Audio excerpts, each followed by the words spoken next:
Egito Antigo. Os restos da mais antiga sociedade que se conhece permanecem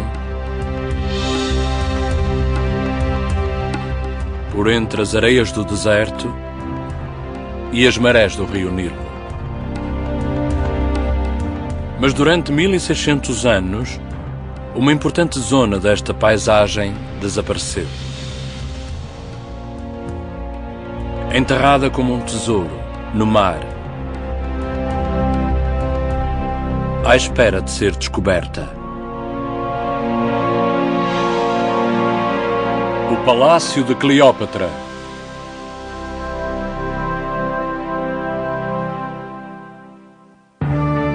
Egito. Durante 5.000 anos, uma grande civilização nasceu aqui e deixou um legado deslumbrante, repleto de imagens que mostram riqueza, adoração, poder e orgulho. Um povo que detinha uma fé incrível na vida depois da morte e que encontrou expressão nos enormes templos e túmulos e que depositou a sua fé nos faraós para o liderar e proteger. Cada faraó deixou marcas indestrutíveis. Ramsés II, o construtor do grande império, e Tutankhamon, o rapaz-rei. Mas o faraó mais famoso não desapareceu. Cleópatra, o rosto que lançou milhares de lendas. A sua história começa em Alexandria, uma cidade às portas do rio Nilo, na costa do mar Mediterrâneo. Foi fundada em 332 a.C. por Alexandre o Grande, que conquistou o Egito para o seu império em expansão. Após a morte de Alexandre, a cidade caiu nas mãos do general Ptolomeu I e os gregos passaram a controlar o Egito. 100 anos depois, Alexandria era a cidade mais famosa do mundo. Um centro cultural e de aprendizagem que atraía os melhores académicos e artistas da época. Foi crescendo como um porto de comércio entre a Europa e a Ásia. Os navios que viajavam da Índia e de Roma procuravam o mítico farol, uma das 7 maravilhas do mundo antigo. A ocupação grega de Alexandria e do resto do Egito durou uns 300 anos, até à era de Cleópatra. Rainha Cleópatra VII, um faraó egípcio e um grego puro. Continua a ser um dos maiores enigmas da história. Popular entre os egípcios, Cleópatra foi a primeira governante a aprender a língua deles.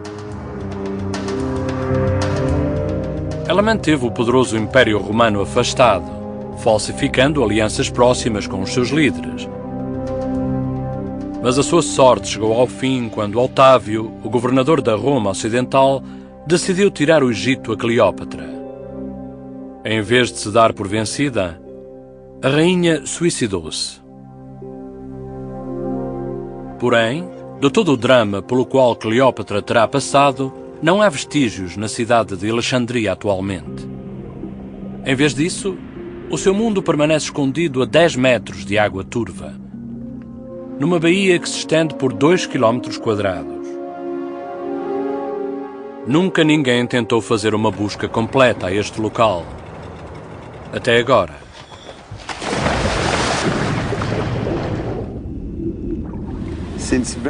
Há muito tempo que eu sonho vir a este sítio, devido ao mistério deste local. Para Frank Gódio, 10 anos de preparação culminaram nesta expedição. Ex-conselheiro financeiro, abandonou a sua carreira de sucesso para seguir os traços de Cleópatra a tempo inteiro. E é aqui que espera encontrá-la. Enquanto explora a ilha submersa de Antirrodos, o local do lendário Palácio de Cleópatra, a sua equipa de mergulhadores tropeça numa peça de madeira que sai dos vestígios. Durante 3 semanas, os mergulhadores limparam o local. A curiosidade transforma-se em entusiasmo.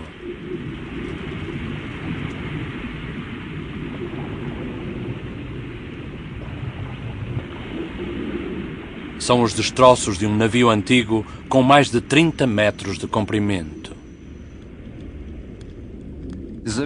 A grande surpresa para a equipa e para mim, nesta época, foi a descoberta dos destroços no porto da ilha de Antirrodos.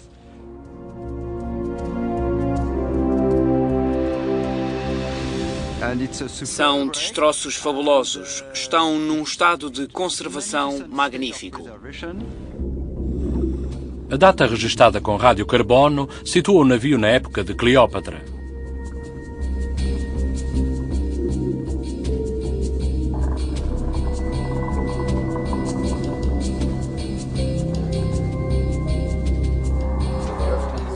Gódio pede ao artista Patrice Sandrin para fazer um esboço do enorme navio.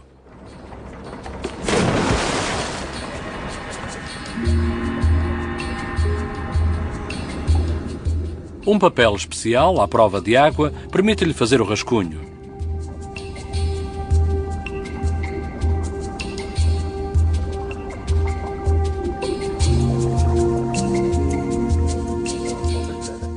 Vamos agora transferir as medidas do fundo do barco feitas pelo Patrice. Aos poucos começamos a ver a forma e os detalhes dos destroços. O tipo de construção vai levar-nos a definir a data exata da construção do navio, o autor e com que propósito foi construído. O que é muito importante neste caso. Os desenhos e as filmagens de Sandrin são enviados para o Dr. Steve Vinson, da Universidade de Chicago, um especialista em navios antigos e em navegação. Uns bons destroços de navios antigos são sempre uma boa surpresa. Na verdade, o local onde eles estão a fazer as buscas é o fundo do navio, onde se acumulam as sujidades e porcarias. Basicamente, fica por baixo da direção do navio. Um modelo de computador ajuda o Dr. Vinson a dar vida ao navio. Como se pode ver, nem todas as armações atravessam a quilha. O desenho deu uma primeira pista, porque com ele consegui ver o aspecto geral. Temos uma linha central, a quilha, que é este membro pesado e longitudinal que começa na parte da frente do navio até à parte de trás. Para lá da quilha existem inúmeras peças que vão de um lado ao outro, às quais chamamos de costada ou de armadura. Para os padrões da altura, o navio era bastante grande, 30 metros de comprimento, com vigas muito grossas que mediam 8 metros de uma ponta à outra. Vinson acha que é um navio de carga. Se ele estava a sair do Egito, podia estar a transportar cereais. As estatísticas dizem que os navios de cereais do Egito para Roma transportavam cerca de 50.000 toneladas por ano. Um navio de carga deste tamanho podia transportar 300 toneladas de cereais ou vinho armazenados em compartimentos apertados. A riqueza do Nilo que enriqueceu Cleópatra. Terão passado de navio pelo Egito muitos bens de luxo provenientes da China, da Índia e da África subsaariana. Terão passado também seda da China, especiarias da Arábia, incensos e perfumes de África, animais exóticos e leões para devorarem os cristãos.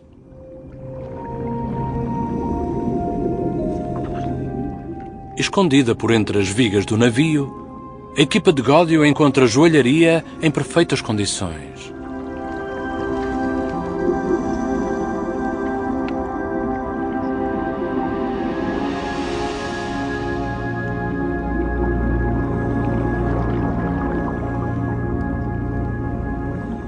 Todos os dias temos surpresas com estes vestígios.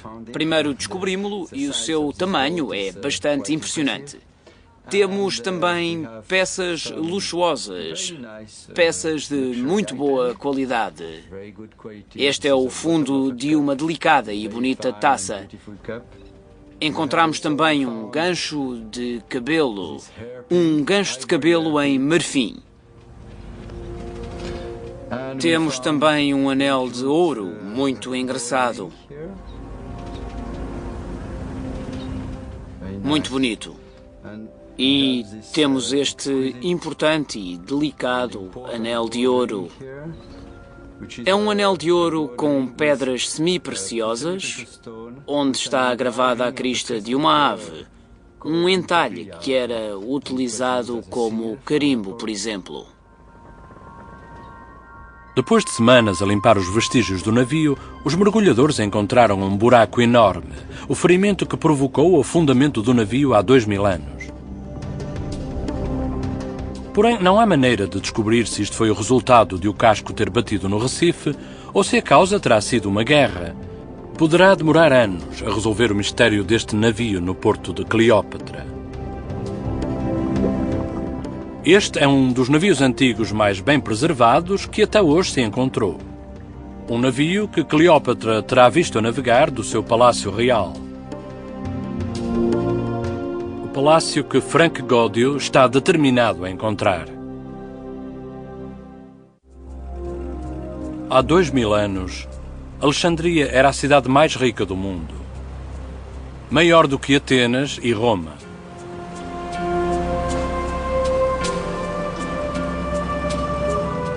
Atualmente, uma modesta frota pescatória substituiu a marinha imperial de Cleópatra.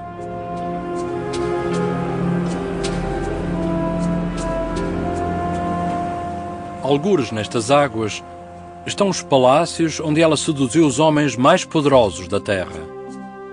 Júlio César, de Roma,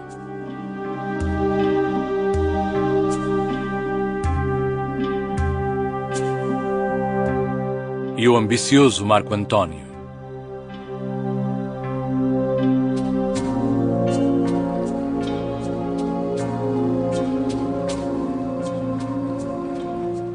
Mas o tempo foi cruel para Alexandria. 4 séculos após a morte de Cleópatra, terremotos e um enorme maremoto derrubaram os palácios da linha da frente do porto.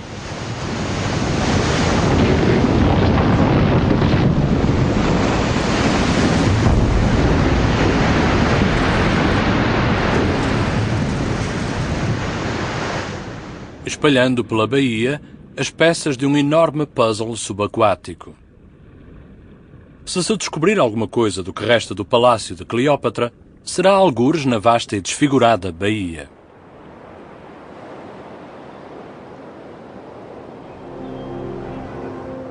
De 2 a 10 metros de profundidade, a baía tem mais de 2 quilómetros quadrados. Godio precisa de um ponto de partida para a caça ao seu tesouro. O seu único guia é uma voz tímida da antiguidade. Um autor grego que viajou até Alexandria 4 anos após a queda de Cleópatra e relatou as maravilhas que viu.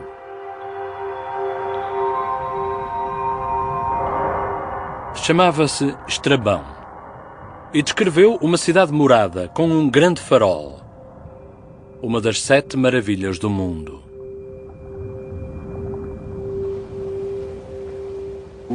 Através de Estrabão, sabemos que, à volta do porto, existiam palácios e templos. Entre eles existia ainda uma ilha com o palácio de Cleópatra e um pequeno porto que pertencia ao rei. Vários mapas foram feitos baseados nos relatos de Estrabão, mas apenas a exploração subaquática poderá providenciar os pormenores que ainda faltam. A visibilidade é um problema. Os mergulhadores dificilmente conseguem ver mais do que 2 metros através das águas turvas, e a mais pequena agitação desperta séculos de lodo depositado.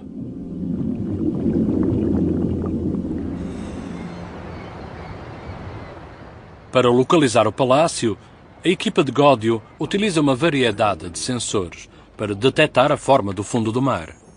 O porto é examinado para se detectarem as alterações no campo magnético do planeta Terra. Isto indica que podem existir estruturas enterradas no fundo. As imagens são combinadas com os sons das profundezas para produzir um breve esboço das represas e do porto submersos.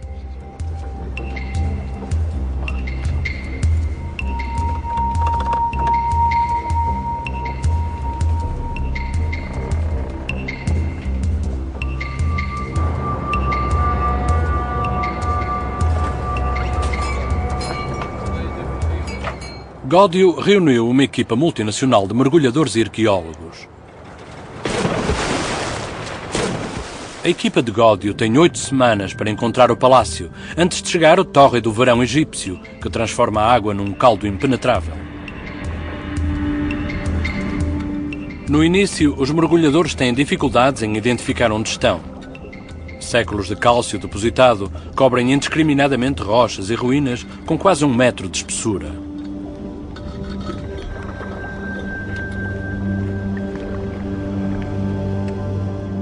À medida que os mergulhadores retiram esta camada, a riqueza e a grandiosidade das peças da antiguidade ficam a descoberto.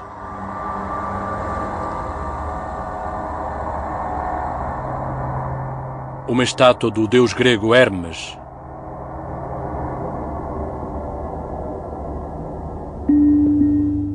Uma serpente enrolada, guardiã da cidade. Um pássaro sagrado do Egito. A cabeça de uma imperatriz. Gódio dá aos mergulhadores uma nova peça de tecnologia, conhecida como o piano devido aos inúmeros botões negros. Isto ajuda os mergulhadores a conhecerem a sua posição através da recepção de sinais de um satélite de posicionamento global.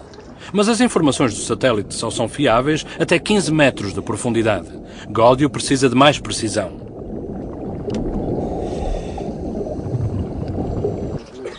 Ele encontra uma solução moderna, num forte medieval. É colocado um transmissor nas torres do forte. Os sinais serão utilizados para melhorarem a calibração do piano debaixo de água.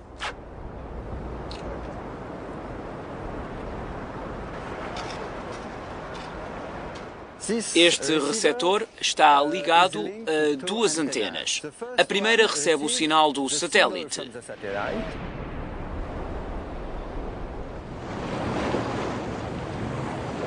A segunda recebe o sinal da nossa base, que está situada na torre. O computador encarrega-se de misturar os 2 sinais. O novo método de Gódio é 30 vezes mais preciso do que o anterior. Esta foi a primeira vez que se utilizou um sistema GPS na arqueologia subaquática e permite a Gódio e à sua equipa conhecer a longitude e a latitude exatas de cada local, com uma margem de erro de 1,5 metro. Os resultados das pesquisas com o GPS são impressionantes. Frank Gódio é capaz de desenhar um mapa exato da cidade desaparecida.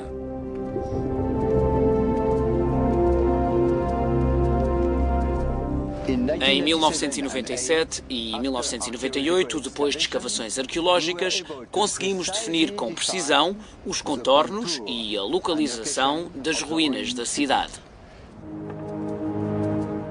A equipa de Gódio usa boias vermelhas para marcar os contornos das descobertas submersas. Seguindo as pistas de Estrabão, Gódio é agora capaz de trazer o mundo perdido à superfície.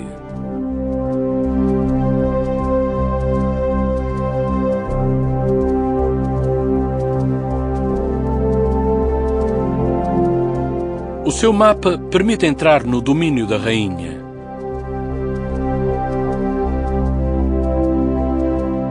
O palácio onde Cleópatra seduziu Júlio César. O poderoso comandante da Legião Romana.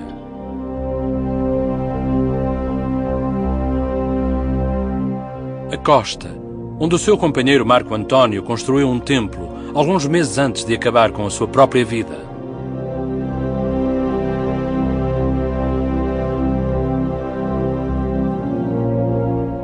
E, finalmente, Antirrodos, a ilha real de Cleópatra.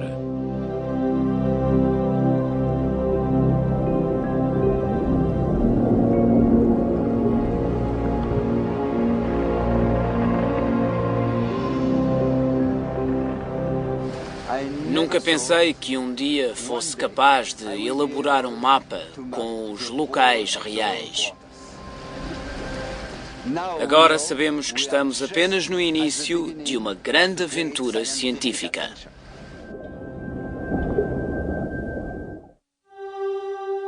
Pela primeira vez em quase 2000 anos, os palácios reais da rainha Cleópatra podem receber novos visitantes. Depois de elaborar o mapa do Porto Antigo de Alexandria, Gódio limita a sua procura à ilha submersa de Antirrodos. Depois podemos avançar com o mergulho na outra parte.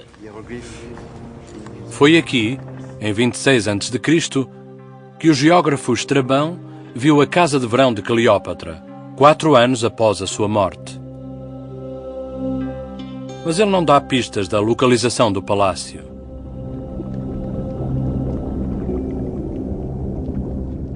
Agora compete a Gódio e aos seus mergulhadores descobrirem-no.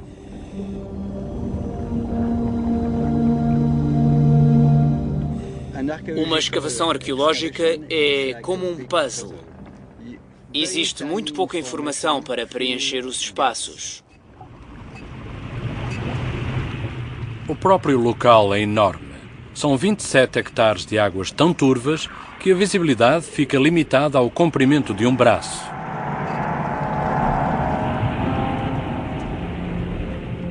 As peças que são descobertas têm de ser vistas segundo um espaço de tempo em que a vida de Cleópatra é apenas um breve momento.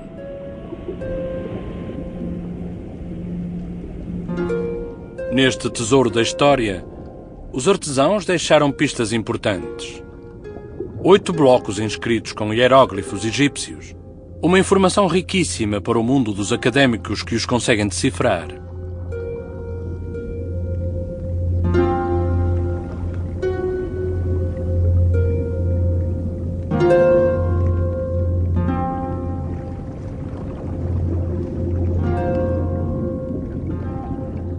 Faixas de silicone flexível são utilizadas para se fazerem cópias dos textos.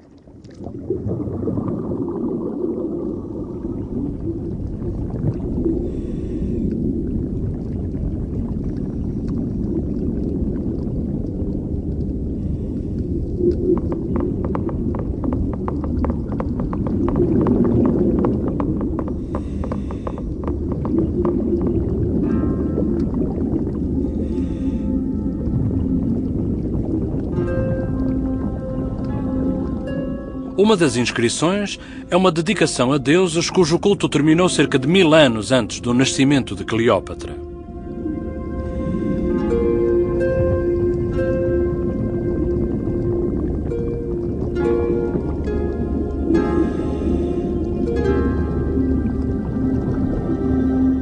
Outras inscrições aparecem em grego.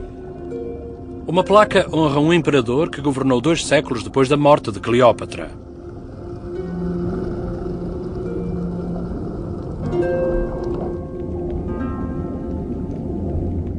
Na parte oriental da ilha submersa, os mergulhadores descobrem 2 longas filas de estacas de madeira.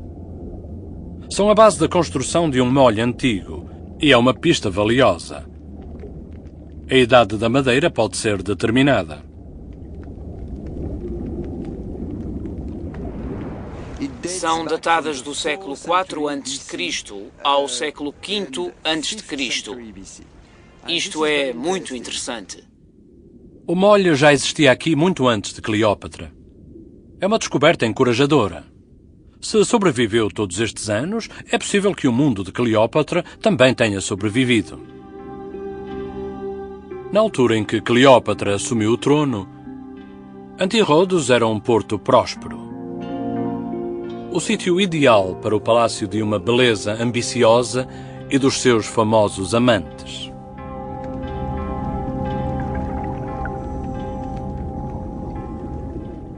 Enaltecido pelas descobertas do antigo cais, Gódio procura restos de edifícios do período do reinado de Cleópatra. Pelo porto, os mergulhadores revelaram dúzias de colunas gregas distintas. Os antepassados de Cleópatra vieram da Grécia e importaram o seu estilo para o Egito. Extremidades afiadas relembram as colunas encontradas em Atenas, mas estão inscritas em granito proveniente do Egito.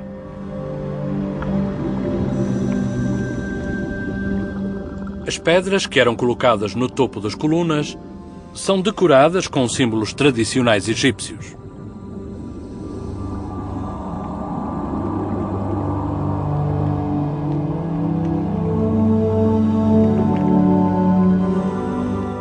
Os pilares terão formado coberturas elegantes que protegiam a rainha e os seus acompanhantes enquanto entravam para os navios reais.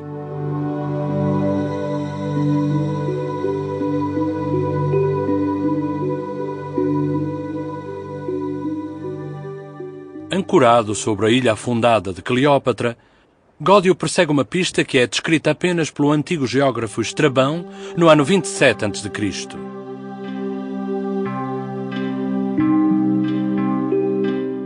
Gódio sabe que existia um palácio na ilha de Antirrodos.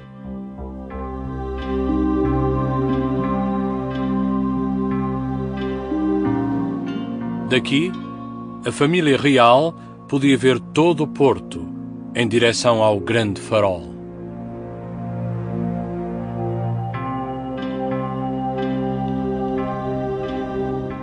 Os mergulhadores de Gódio limparam as ruínas encrustadas na zona sudoeste da ilha submersa.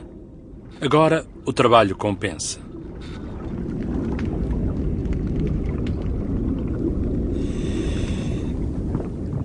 Os mergulhadores descobrem uma série de colunas gigantes talhadas de granito vermelho egípcio.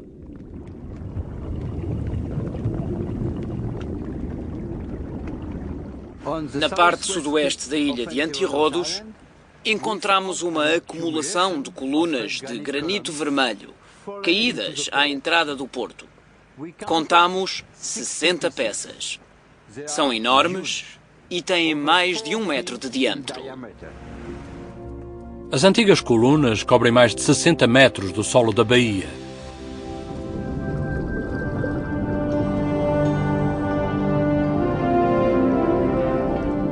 Peças de olaria partidas por entre elas sugerem que caíram durante um terremoto, séculos depois da morte de Cleópatra.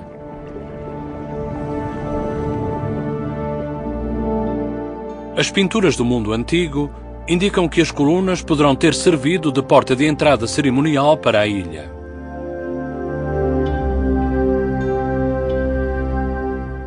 As colunas traduzem a majestosidade dos seus donos. Algumas têm mais de 7 metros de altura. Uma entrada magnífica, digna de uma rainha. Os marinheiros que se aproximavam terão ficado maravilhados com a magnífica entrada para a Ilha Real. A entrada leva Gódio a suspeitar que o palácio terá ficado no centro da ilha. Mas nas suas tentativas para o encontrar, Gódio encontra o inesperado.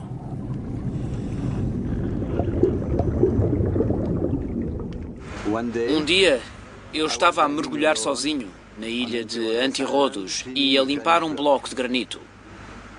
Esperava encontrar alguma pista que me dissesse que eu estava no caminho certo para descobrir as ruínas do palácio de Cleópatra. Os hieróglifos no bloco de pedra revelaram uma serpente enrolada, relembrando o explorador de uma serpente lendária que acabou com a vida de uma rainha de 39 anos.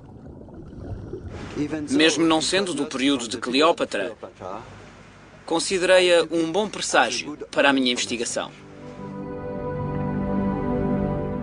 Na inscrição pode ler-se Vida Eterna.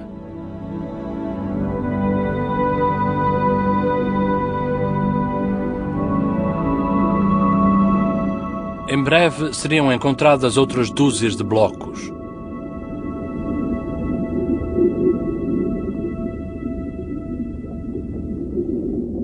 A descoberta seguinte convence a equipa de que estão no caminho certo. Vastas extensões de piso de calcário, dignas de uma rainha. 550 metros quadrados por toda a ilha, formando uma série de esplanadas à beira-mar. Foram encontradas mais colunas caídas, que parecem formar um corredor antigo que conduz presumivelmente ao palácio.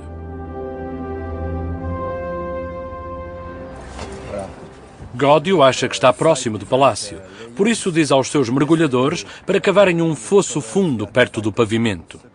Depois teremos uma extensão de cerca de 1,20 m por explorar. Utilizando uma draga poderosa, a equipa investiga os pedaços desordenados do solo do porto. Camadas que remontam ao tempo desde o Egito moderno até à Roma imperial.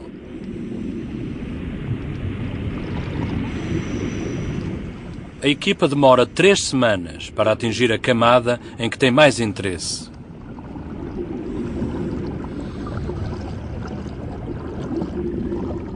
Eles trazem à superfície novos vestígios.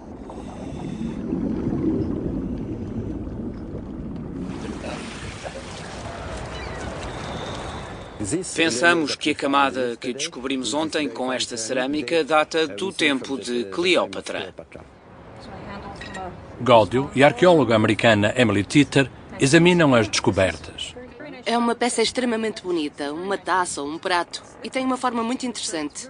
Potes e taças que podem ter sido utilizados por Cleópatra na sua corte real. Uma lâmpada a óleo em miniatura. Isto é interessante. Este é bastante diferente e muito peculiar, e está em perfeitas condições. Entretanto, uma outra equipa de mergulhadores fez uma descoberta impressionante. Onde termina o pavimento abruptamente, surgem enormes blocos de pedra. Pouco certo do propósito destes blocos, Gódio decide escavar à volta deles, para ver se existem sinais de alguma coisa importante. Um palácio é, obviamente, um monumento importante, e para este monumento importante é necessário uma estrutura muito forte. Os mergulhadores de Gódio começaram a perfurar séculos de história. Aparece uma série de alicerces em madeira, delineando uma estrutura de 62 metros de extensão e com largura suficiente para suportar os blocos de construção que a equipa descobriu anteriormente. Gódio está convencido de que podem ser os alicerces do Palácio de Cleópatra.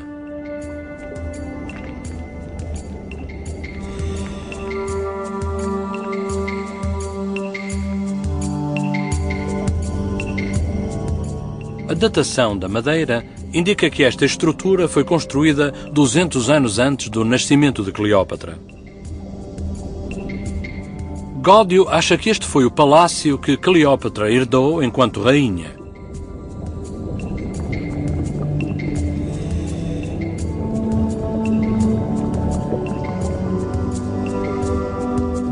O que significaria que ele teria descoberto as ruínas do palácio de Cleópatra na ilha.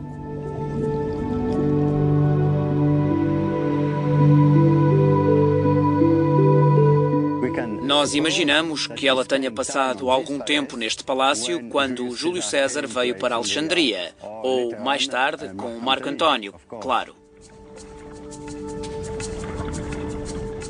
A arte clássica oferece algumas pistas relativamente ao aspecto do palácio. Altas colunas gregas erigidas em solo egípcio e coberturas que providenciavam sombra à realeza. Mas como é que era, na realidade, este palácio?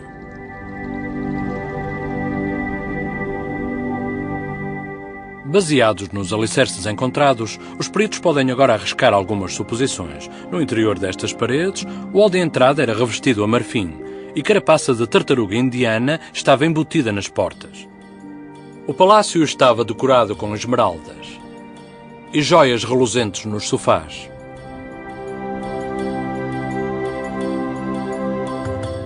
Foi aqui que, há 2000 anos, a rainha de uma nação outrora grande tentou salvar o seu povo da conquista.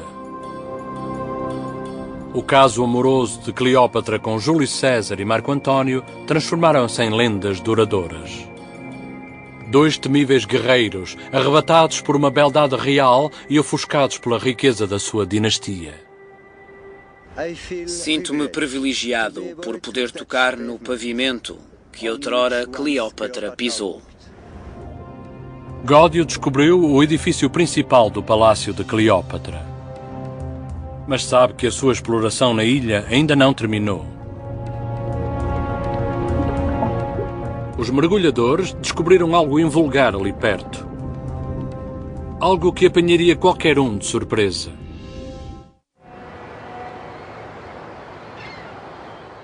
Tendo encontrado a ilha submersa, onde Cleópatra governou como rainha, Frank Gódio procura agora mais um edifício.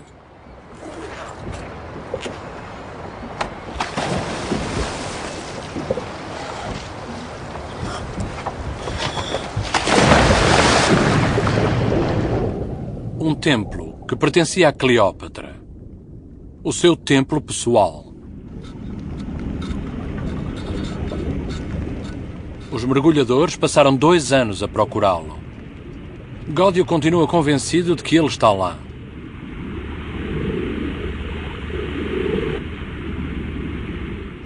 Para os egípcios, o que realmente interessava era a vida depois da morte. Só os templos eram construídos para durar eternamente. Os palácios, não.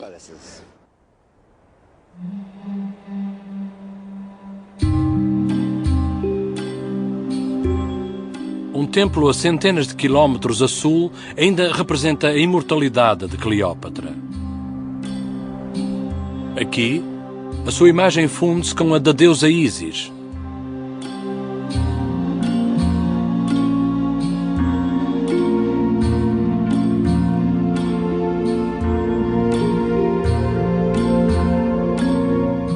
Ísis controlava o poder da fertilidade. As mulheres imploravam-lhe a bênção para as suas crianças. Ela controlava o fluxo anual do rio Nilo, que era essencial para as colheitas. Para milhares de veneradores no Egito e por todo o Império Romano, Cleópatra era Ísis. Nas procissões religiosas, a rainha Cleópatra vestia-se como a própria deusa. Afinal, o que é que restou do templo de Cleópatra?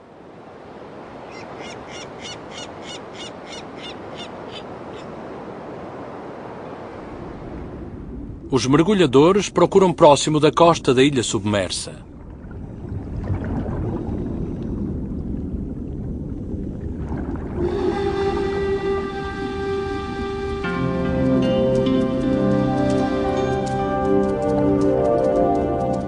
É encontrada uma estátua elaborada, mas a sua identidade não é imediatamente reconhecida.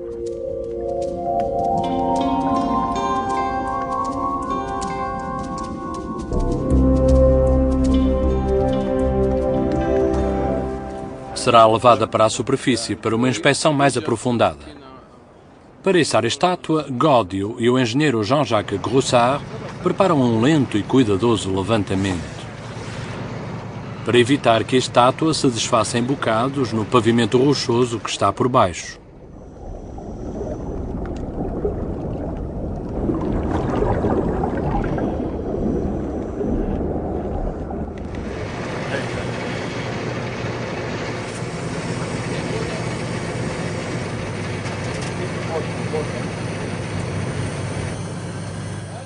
Não é fácil saber o que poderia ser. A Gódio junta-se Ibrahim Darwis, o diretor egípcio do Departamento de Arqueologia Subaquática, e a arqueóloga Emily Titter. O mais provável é que seja proveniente de um santuário de um deus, e isto seria a parte mais importante desse templo. Pois, então o mais provável é que a estátua represente um padre, um sacerdote, com uma taça canopo.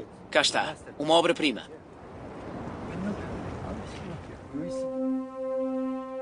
Um sacerdote dá homenagem de Cleópatra à deusa Ísis. Ele tem uma taça chamada canopo, cheia de água benta do Nilo Sagrado. É uma descoberta valiosa. A primeira estátua de canopo encontrada no Egito.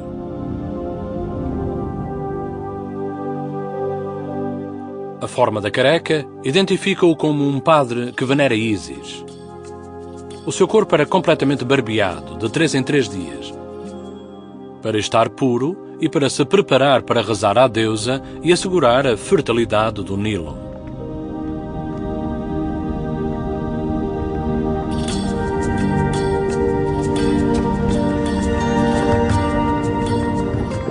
Mas algo ainda mais espetacular aguarda no fundo da água.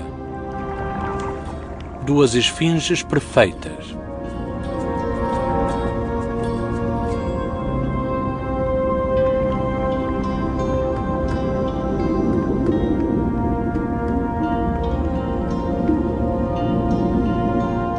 As esfinges são criaturas míticas, mas os seus rostos sustentam a aparência dos reis e das rainhas do Egito. Talvez da própria Cleópatra. Frank Godio ordena que sejam içadas ambas as esfinges, para que possam ser analisadas na totalidade.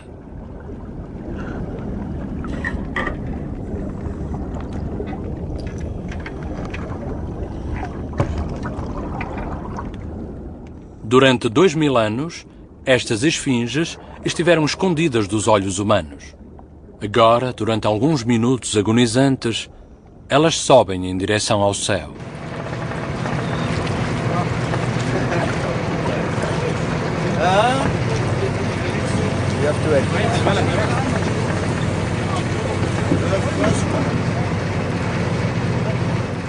O que me espanta é a cara. Sim. Como pode observar, a preservação do rosto não foi destruída pela natureza. Mas infelizmente não há inscrições. Em termos estilísticos, seria fácil de datar devido ao arredondamento da cara e aos ombros. É muito bonito. Para os mergulhadores, depois de meses de exploração na escuridão, é um momento de alegria. Cada uma das esfinges é preparada para um molde em silicone. É aplicada vaselina para lubrificar a superfície. Vão ser enviados modelos em tamanho real para especialistas que possam ajudar a resolver o enigma das esfinges.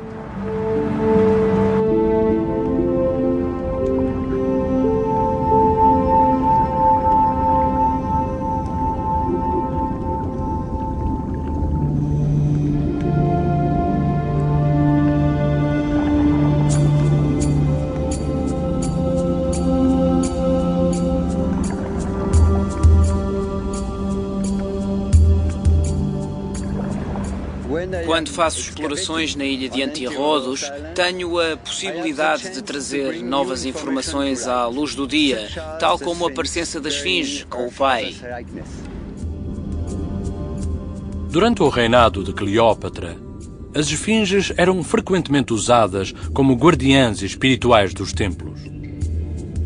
A descoberta das esfinges num local tão próximo do padre da Taça Canopo leva a crer que Godio encontrou o templo que procurava.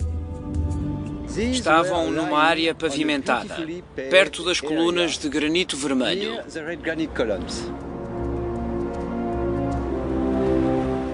Esta disposição demonstra que este era provavelmente um templo pequeno construído em memória de Ísis, próximo do palácio.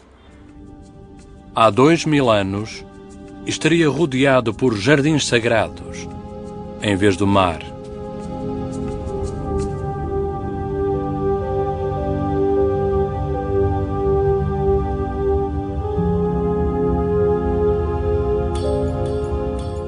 Quando a deusa Ísis se transformava em humano, Cleópatra terá tido aqui algumas procissões, rituais sagrados, abençoados por padres que adoravam Ísis, purificados pelas águas sagradas do Nilo, através das taças de Canopo.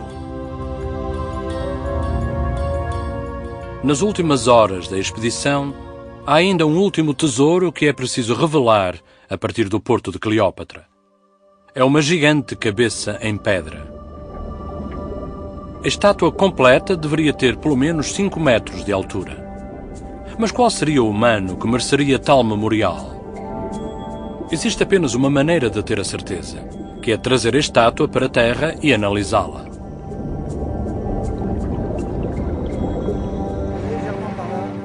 De imediato, Godio reconhece o rosto. É o ditador romano Otávio, o inimigo de Cleópatra. Quando o seu poderoso exército invade Alexandria, Cleópatra prefere o suicídio à rendição.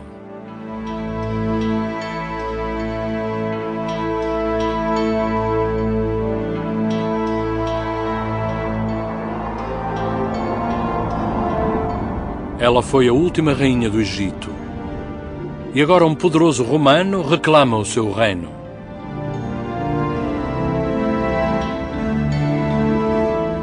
Dois mil anos depois, Frank Godio toca no seu mundo.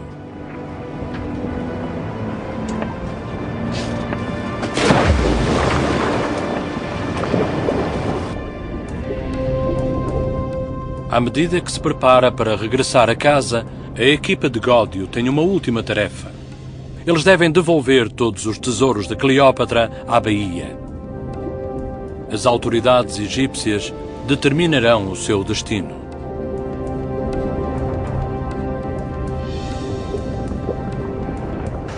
Há 10 anos, decidi empreender este importante projeto e tentar encontrar alguns vestígios da cidade submersa de Alexandria. O que Gódio descobriu abre um novo capítulo na arqueologia do Egito e revelou novas informações sobre a lendária rainha que o mundo jamais esquecerá.